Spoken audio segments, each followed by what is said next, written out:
On repart donc encore une demi-heure, 20 minutes autour de la Chine. Moi, David, tout ce qu'on vient de raconter, la question pour les entreprises françaises aujourd'hui, est-ce que ça ne va pas devenir dangereux d'investir en Chine?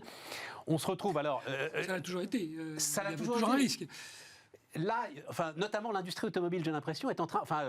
il va y avoir un symbole avec Porsche. Porsche, pour la première fois de toute son histoire, va fabriquer ailleurs qu'en Allemagne et va fabriquer en Chine des véhicules qui vont revenir. On a bien compris, c'est pas des véhicules... oui, sans doute pour le marché chinois, mais c'est des véhicules aussi qui vont revenir. Stellantis a à peu près les mêmes projets de nouvelles vagues de délocalisation pour la construction automobile.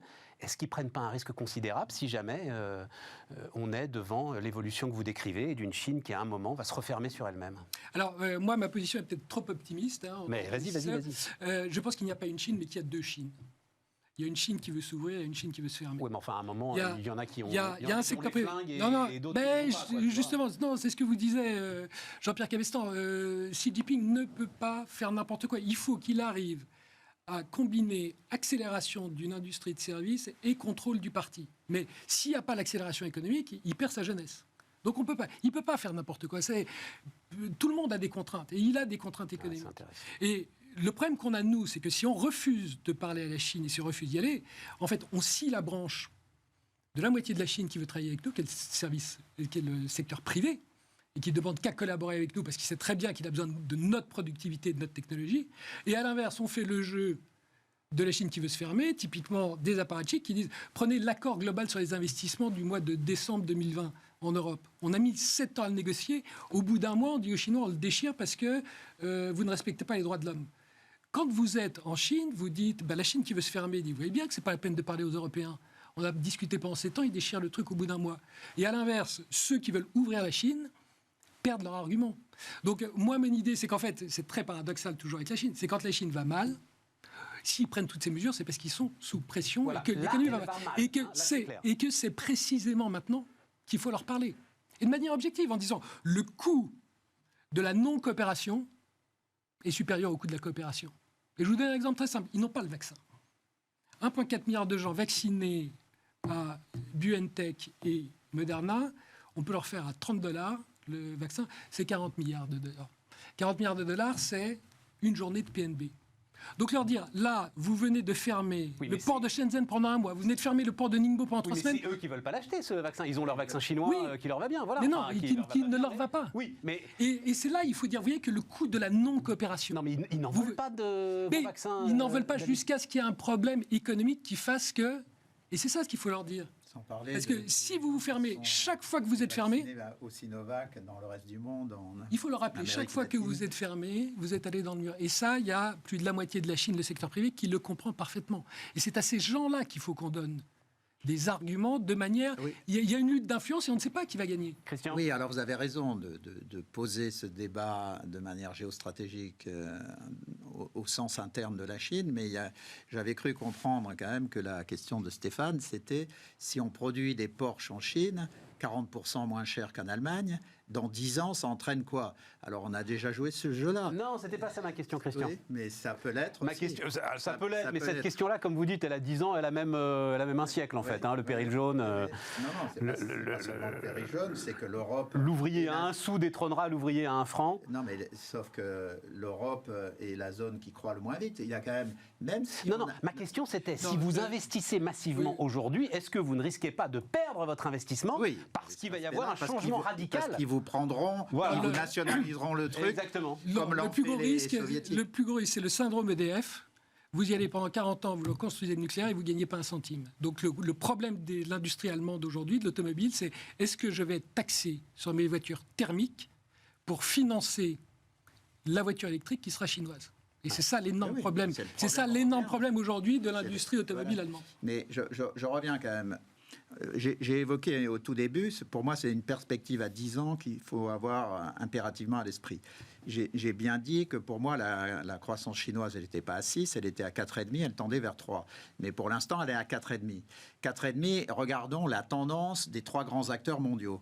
La tendance à 10 ans sur les bases actuelles, pour la zone euro, c'est 1,25, 1,30.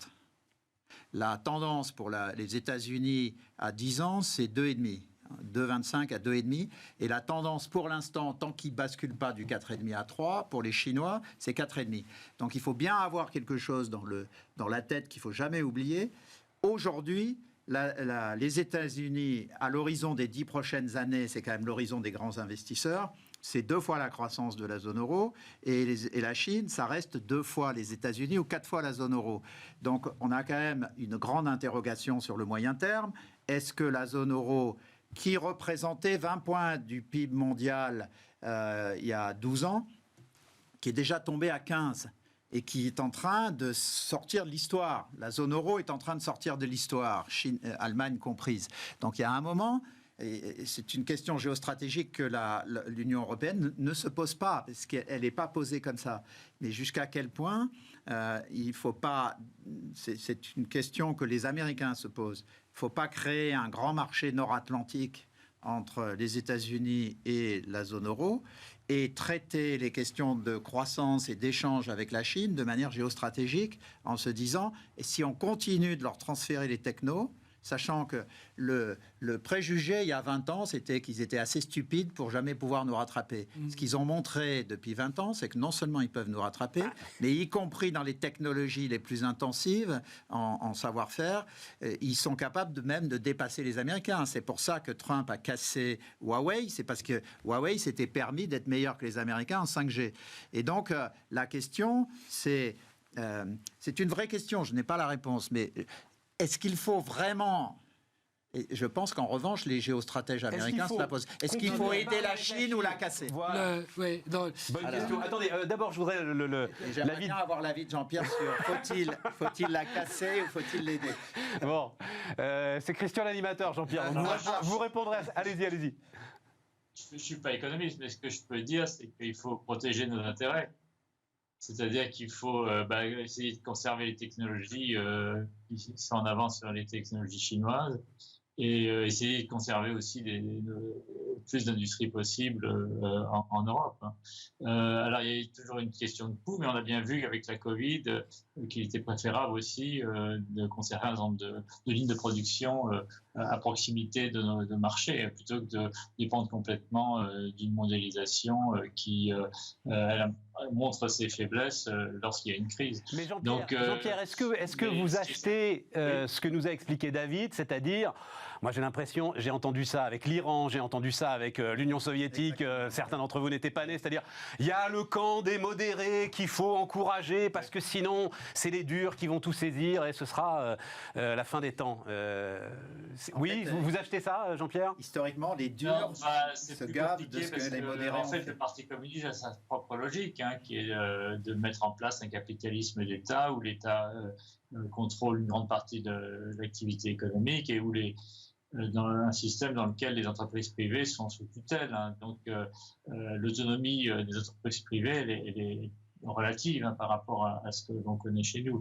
Donc, c'est un système quand même qui profite des subventions d'État pour, notamment dans les secteurs où la Chine veut créer des champions, pour en fait instiller à l'échelle mondiale une forme de concurrence déloyale que l'OMC, évidemment, étant donné la faiblesse de ses règles, a du mal à combattre. Donc, et là, c'est un avantage dont la Chine, évidemment, tire parti, mais qui, ces 20 dernières années, nous ont beaucoup desservi. Donc, c'est cette situation qu'on a du mal à corriger.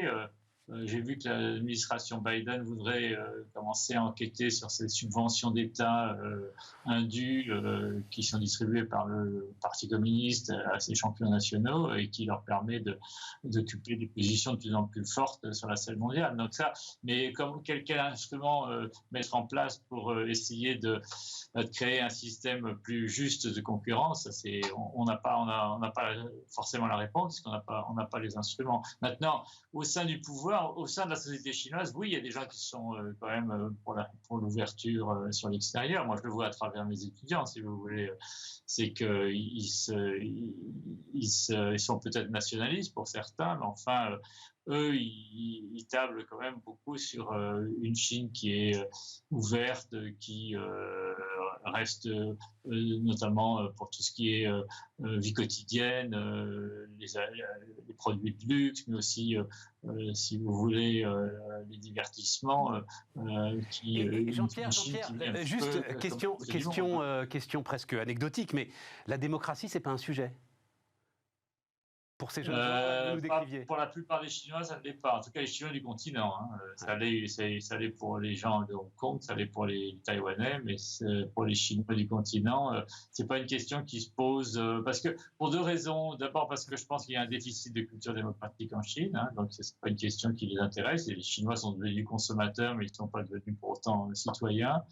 Mais aussi parce que le système est tel que, par sa surveillance et moyens de répression, que si on s'aventure dans la sphère politique, il y a des coups à prendre, il n'y a pas beaucoup d'avantages à récupérer. Donc les gens prudents, même les jeunes, restent le plus souvent à l'écart de la sphère politique et n'essayent pas d'influencer le pouvoir. Ils savent très bien que de toute façon le régime est là, il ne va pas changer. Ouais. Un mot encore, David sur le plan économique, pour ceux qui nous écoutent et qui ont des activités en Chine, la vraie cassure, c'est la stagflation. C'est-à-dire qu'on a eu 20 années de déflation, et maintenant c'est terminé. Alors, les salaires augmentaient déjà, mais là, ce sont tous les coûts qui explosent, y compris matières premières, y compris logistique. Donc la vraie question, c'est pas est-ce qu'il y aura une croissance, pour moi, c'est est-ce que j'aurai une croissance profitable. Et ça, c'est l'énorme problème. La stagflation, c'est les années 70, c'est pas gagné. Et crise sociale, grève, des choses comme ça. Est-ce que ça, c'est envisageable parce que c'est de l'inflation aussi, avec donc des salaires qui vont suivre ou qui vont pas suivre. Enfin, ils vont se retrouver avec des sujets les crises qui sociales sont et des grèves, ils en ont depuis 30 ans. Simplement, il y a plusieurs dizaines de milliers d'incidents par an. Simplement, c'est toujours contrôlé localement. Ça ne déborde jamais, ça n'arrive jamais dans les médias non plus. La priorité sera donnée à l'augmentation des salaires. Vous avez le salaire minimum qui fait plus 15% cette année dans tout un tas de provinces. Donc le problème, il n'est pas social, il est économique. C'est que les entreprises n'auront plus de quoi investir et vous aurez un ralentissement de la montée en gamme. Et la manière dont sont sortis dans les années 70, c'est Bill Gates. C'est la technologie de rupture qui invente l'ordinateur et qui remet de la productivité. Donc en fait, c'est ça le vrai sujet. Si on est en stagflation, là les banques centrales nous disent stagflation, l'augmentation des coûts, c'est juste temporaire. En réalité, quand vous parlez aux patrons, ils vous disent tous ça va prendre beaucoup de temps. Ah, tu parles de ce qui est lié là en ce moment avec les pénuries. Oui, d'accord. Qui fait que tout s'enchaîne. Donc ça va être ça le problème de la Chine, c'est comment développer les technologies de rupture pour sortir de la stagflation. Ouais. C'est un problème mondial, mais vous l'avez d'autant plus en Chine. Vous l'avez d'autant plus en Chine parce que. Non, mais moi je m'interrogeais quand même parce que j'avais pas compris tout à fait. C'est-à-dire que là, il y a une stagflation temporaire au niveau mondial dont on peut discuter de la durée, mais quand même il y a un consensus qu'au moins pour l'Occident. À partir du printemps 2022, ça se calme sérieusement. Exactement. Donc là, vous semblez dire qu'il y a un phénomène de surstagflation interne à la Chine qui serait en partie indépendant de ce phénomène temporaire. Si c'est exact, c'est un sujet absolument lourd. Parce qu'à ce moment-là, la question centrale, c'est celle de la compétitivité générale de la Chine. Alors, pour l'instant, ça ne se voit pas du tout dans leurs exports. Mais la question, c'est jusqu'à quel point, d'ici 5 ans, ça pourrait contribuer, c'est ma question, moi, c'est jusqu'à quel point ce que vous dites pourrait contribuer à la brisure du 4,5 vers le 3. Je pense que tant qu'il est à 4,5, Xi Jinping maintient son contrôle sur le système, d'autant plus qu'il l'a tellement durci. Mais à 3, ça devient extrêmement complexe. Alors, il nous reste un quart d'heure, et donc il faut quand même parler de ce qui est le titre de vos livres. Alors, pas vous, David, mais en tout cas, Jean-Pierre et Christian. Jean-Pierre, donc, quand on dit guerre ou paix, on a quel scénario en tête? C'est-à-dire, on vient là de donner la liste d'une série de défis pour la Chine. Et il y aurait, comme on l'a vu si souvent dans l'histoire, une sorte de sortie patriotique avec une aventure militaire. Ça peut être ça le scénario, par exemple? Alors, il y a en Chine quand même une accumulation de passion et de poudre, comme je le dis dans mon livre. C'est-à-dire que vous avez une passion nationaliste qui est devenue véritablement incandescente, tout au moins dans certains secteurs de la société chinoise. une volonté d'en découdre avec la Taïwan, en mer de Chine du Sud ou avec le Japon autour de ces îlots qu'on appelle les Senkaku au Japon, les Teruyu en Chine, et de restaurer la grandeur de la Chine par une opération militaire qui, aux yeux de beaucoup de Chinois, ne pourra que forcément réussir. Vous avez beaucoup de films de guerre à la télévision qui nourrissent ce patriotisme guerrier et qui est inquiétant à bien des égards.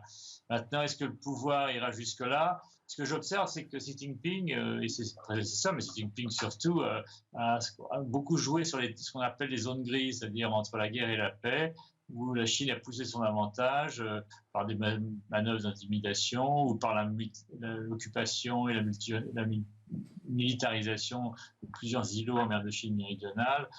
Donc, on voit bien que la Chine, là, elle a poussé son avantage sans pour autant passer le seuil de la guerre.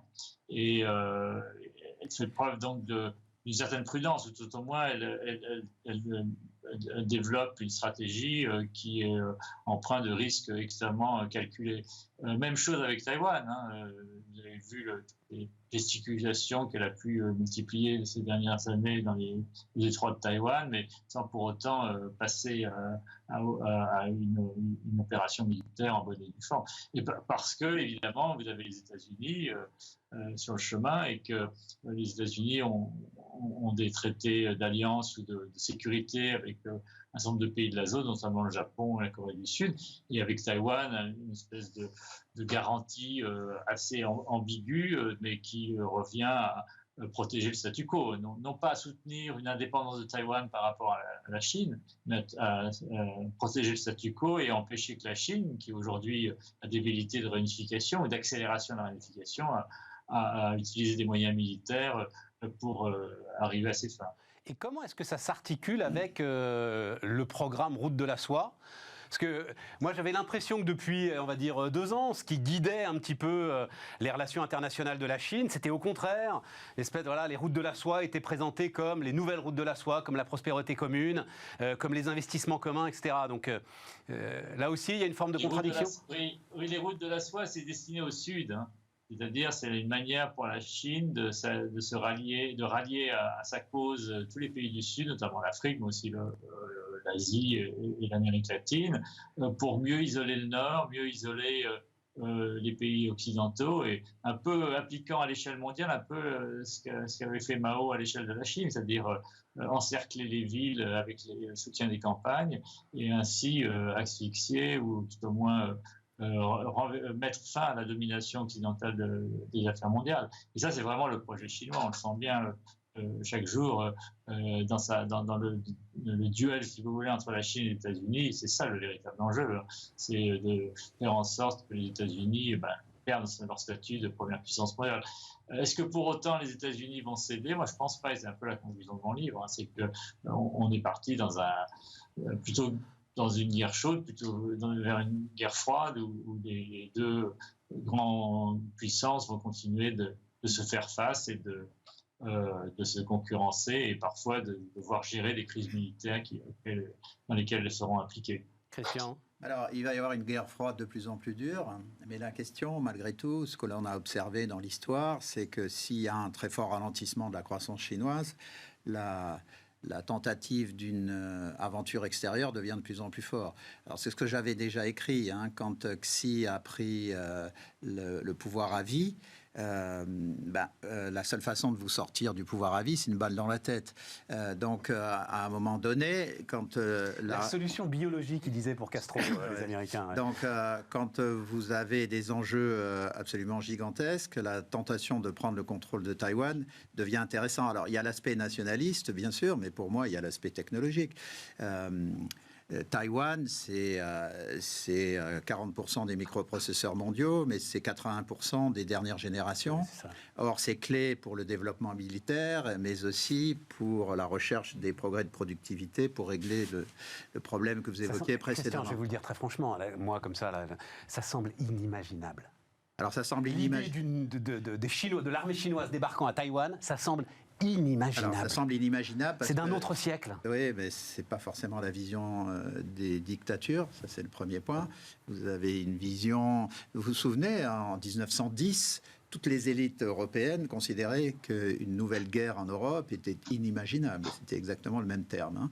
Donc, la question qui se joue, c'est à partir de là, il peut y avoir des dérapages. Donc, quand à un moment donné, les Chinois décident effectivement de faire une aventure militaire sur Taïwan, ça semble inimaginable à l'instant T, mais il peut y avoir des dérapages.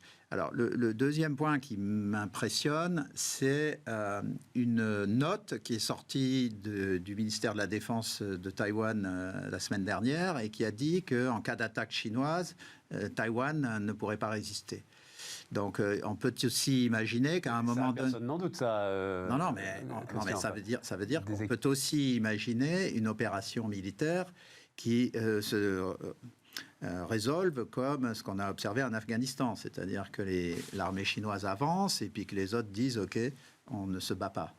Alors, c'est une grande interrogation, on ne peut pas y répondre. En tout cas, c'est le sujet du moment, quoi. Alors, pour vous, il n'y a pas de doute. Moi, à ce moment-là, la question qui se pose... donc on voit qu'on est face à un univers de possibles multiples, mais la question qui se pose pour moi, vraiment, c'est jusqu'à quel point, dans le stade actuel des choses, les Américains pourraient tolérer que Xi prenne le contrôle de l'industrie des microprocesseurs de Taïwan. En fait, c'est ça la seule vraie question géopolitique. Et donc là... Donc ça veut dire que les Taïwanais vont commencer à s'inquiéter fort en 2025, quand l'industrie américaine des microprocesseurs sera montée en puissance. Mais moi, je pense que la raison... les usines qu'il faut... Et... Non, mais justement, la première si vous voulez, mais vous venez de dire ce que j'ai dit récemment. Quand Biden annonce 50 milliards de dollars pour réinternaliser la production et que quelques semaines après, Intel annonce 100 milliards de dollars d'investissement, les deux étant liés d'ailleurs, puisqu'une partie des 50 entre dans les 100 d'Intel, c'est un effort colossal qui est accompli et qui permettra aux États-Unis d'être semi-autonome d'ici 3 à 5 ans. Semi-autonome, c'est au sens de ce que le Pentagone considère comme la base militaire. Vous savez que le Pentagone a cartographié 40% du potentiel économique des États-Unis appartient à la base militaire. Donc aussi longtemps que la base militaire, d'ici 3 à 5 ans, est totalement autonome en approvisionnement de microprocesseurs, à ce moment-là, vous avez une semi-autonomie des États-Unis vis-à-vis de la Chine. Mais je continue juste une seconde. Oui, une seconde. Alors, vous avez eu des études qui ont été menées, et puis le livre de 2017 sur Thucydide, qui montre que si les Américains voulaient protéger Taïwan en envoyant des Marines, s'il faut en envoyer 1,5 million, on peut avoir 800 000 morts, et le chapitre se terminait par on ne va pas sacrifier 800 000 gamins. Mais en revanche, si la Chine intervient et que Taïwan, là aussi, ça sera incident contre incident, je pense qu'une destruction militaire du potentiel de microprocesseurs taïwanais par les Américains au moment d'une attaque de la Chine, c'est quelque chose qui est, à mon avis, cartographié. David. Non, mais l'art de la guerre, c'est de pas faire la guerre. Donc, moi, je ne crois pas à la guerre froide, je crois à la paix froide. C'est-à-dire, la guerre est impossible et la paix est improbable. C'est l'inverse de 1947. Donc, en fait, moi, je crois que ça fait 20 ans qu'on sous-estime la Chine qui s'ouvre. Et il ne faudrait pas qu'on surestime, pour les 20 prochaines années, une Chine qui se ferme. Et on l'a vu il y a 15 jours à Hong Kong, où la Chine a voulu imposer à Hong Kong la loi anti-sanctions contre les sanctions américaines. Et toute la communauté des banques a dit, mais si vous nous forcez à choisir entre les États-Unis et la Chine, il va de soi qu'on ne peut pas se couper du dollar. Attends, David, il faut expliquer ça. Loi anti-sanctions, c'est-à-dire les banques qui travaillent à Hong Kong n'auraient plus eu... C'est-à-dire que si vous êtes une entreprise et que vous suivez des sanctions contre la Chine, eh bien, je peux saisir vos actifs en Chine. Et donc, cette loi s'applique à la Chine continentale et les Chinois voulaient qu'elle s'applique également à Hong Kong. Ce qui fait que toutes les grandes banques internationales. Donc, toutes les grandes banques qui sont par définition obligées de suivre les sanctions américaines auraient vu tous leurs actifs en Chine potentiellement saisis. Et donc, l'ensemble de la communauté financière de Hong Kong a dit aux Chinois, mais ça, vous ne pouvez pas. Si vous faites ça, on part tous de Hong Kong. Ouais, c'est ça. Ce que les banques canadiennes ont déjà fait. Ouais, en disant, on ne prend pas le risque. Ouais, c'est ça. Donc, aujourd'hui, ce sont les États-Unis qui gagnent. Et c'est la Chine qui perd. Donc c'est là où c'est un peu la question que je posais tout à l'heure. Le rapport de force. Faut-il rester à tout prix? Les banques ont envoyé une réponse. Non, on ne restera pas à tout prix. Le rapport de force, aujourd'hui, désolé, mais est en faveur des États-Unis. Donc ne nous forcez pas à choisir, parce que si vous nous forcez à choisir, on est obligé de partir. C'est intéressant. Jean-Pierre, Oui, moi je passe, pour résumer, si vous voulez, parce qu'on arrive à la fin de notre émission, je pense que les États-Unis ne peuvent pas lâcher Taïwan.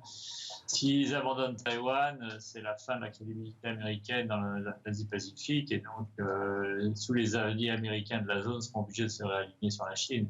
Et donc l'enjeu pour les États-Unis, mais aussi pour la Chine, est énorme. Donc c'est pour ça que... Et puis alors il y a une autre quand même dimension. Si d'un côté la guerre cybernétique a déjà bien commencé, hein, il y a deux autres guerres que ces deux puissances ne peuvent pas envisager. C'est la guerre nucléaire, d'abord. Le risque de nucléarisation d'un conflit sino-américain reste important.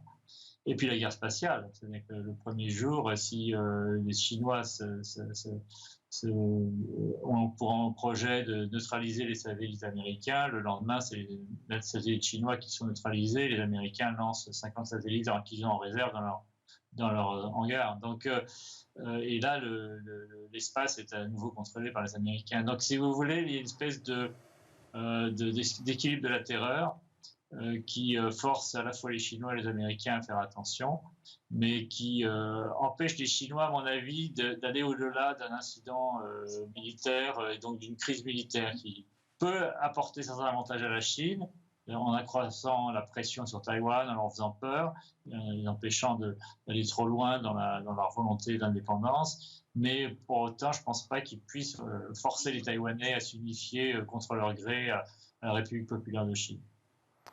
Moi, effectivement, il nous reste 2 minutes. On a le temps de dire des choses quand même en 2 minutes. Ce qui me passionne dans tout ce que vous m'avez appris, c'est le champ de contraintes considérable finalement dans lequel évolue celui qui est peut-être aujourd'hui l'homme le plus puissant du monde, c'est-à-dire Xi Jinping. On a cette vue monolithique de la Chine, et c'est faux. Quand je dis qu'il y a 2 Chines, il y en a beaucoup plus, mais il y a au moins 2 Chines. Et donc, de même qu'ils nous divisent tous les jours, essayons de les diviser. Oui, mais en même temps, les contraintes dont on parle, elles sont massives. Mais à un moment donné, prendre une décision qui peut sembler irrationnelle aujourd'hui pour sortir de ce champ de contraintes, c'est quelque chose qui est envisageable. Ah, c'est ce que l'histoire nous a montré à de nombreuses reprises, absolument. De nombreuses reprises. Et ça, le sujet, c'est y a-t-il les contre-pouvoirs nécessaires au sein de l'appareil de prise de décision chinois pour empêcher ça? Non, il contrôle totalement l'appareil militaire. Il n'arrête pas de nettoyer sur nettoyage du commandement militaire chinois. À l'intérieur du Parti communiste, il a quand même nettoyé les autres clans temporairement. Donc, il a aujourd'hui un pouvoir infini. Ceci étant, sous la contrainte de ne pas décevoir le peuple. Voilà, donc c'est d'une complexité inouïe, mais en même temps, il ne faut pas non plus, vous êtes Xi, qu'est-ce que vous voyez? Vous regardez les États-Unis, vous regardez l'Europe. Je pense qu'on ne l'a pas évoqué ici, mais le champ clos de l'affrontement entre la Chine et les États-Unis, c'est nous. C'est nous qui allons être au cœur de l'affrontement entre de la Chine et des États-Unis. Et là, vous êtes Xi, vous regardez l'Europe, et vous dites, mais c'est tellement facile de les jouer les uns contre les autres. Bon, allez. Bon, allez. Merci Christian Saint-Étienne. Donc, je finis toujours par me remonter le moral. Et non, à contrario, on a le potentiel pour réagir. Voilà, il suffit qu'on se ressaisisse. C'est votre grande phrase. Il suffirait d'un mot, voilà, pour qu'on soit à nouveau la première puissance du monde. Christian Saint-Étienne, donc l'économiste, David Bavrez et Jean-Pierre Cabestan qui étaient avec nous depuis Hong Kong. Merci infiniment Jean-Pierre et merci à vous tous d'avoir regardé cette émission. On se retrouve demain.